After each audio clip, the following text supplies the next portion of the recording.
আলাইকুম। আজকে অনেক দিন পরে আমাদের এখানে বৃষ্টি, শুধু কয়দিন যাবৎ রোদ আর রোদ, অতিরিক্ত রোদ ছিল। আজকে হয়েছে যে কয়েকদিন পরে অতিরিক্ত বৃষ্টি।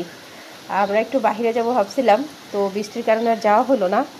আর আমাদের বাসার পাশে আর কি, আমরা 5 তলায়, আর 4 তলা, দেখি তো কয়তলা, 3 তলায়।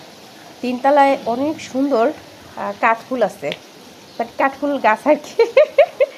যাই হোক, দেখাইতেছি। হ্যাঁ, কাঠফুলগুলো দেখতে কত সুন্দর লাগতেছে এই বৃষ্টিতে ভিজে আর কি। দেখা যাচ্ছে, এই যে দেখেন, বৃষ্টি পড়তেছে, তার মধ্যে হচ্ছে কাঠফুলগুলো হয়তো কত ভালোভাবে আমি নাও দেখাইতে পারি। কাঠফুলগুলো কিন্তু খুবই সুন্দর। এই সাথে অনেক ফুল আছে। আমি প্রতিদিন ফজরের নামাজ যখন পড়ি না, নামাজ পড়ার পর হয়েছে যে কি বলে ওটাকে, জানালাটা খুলে দিই। খুলে দেওয়ার পরে হয়েছে দেখি যে ওইখানে ফুল, তারপরে হচ্ছে ওই ফুল, এই ফুল, এই ছাদটা জুড়ে আর কি কম বেশি অনেক ফুল আছে। তো যখন আমার নামাজ শেষ হয় তখন আইসা আবার এখানে একটু দাঁড়াই। আবার ফজরের যখন নামাজ পড়তে যাব, ঘুম থেকে উঠে আর কি, শুরুতেই এই ফুলগুলো দেখি না, কি যে ভালো লাগে, সত্যি খুব ভালো লাগে জানেন এই ফুলগুলো দেখতে।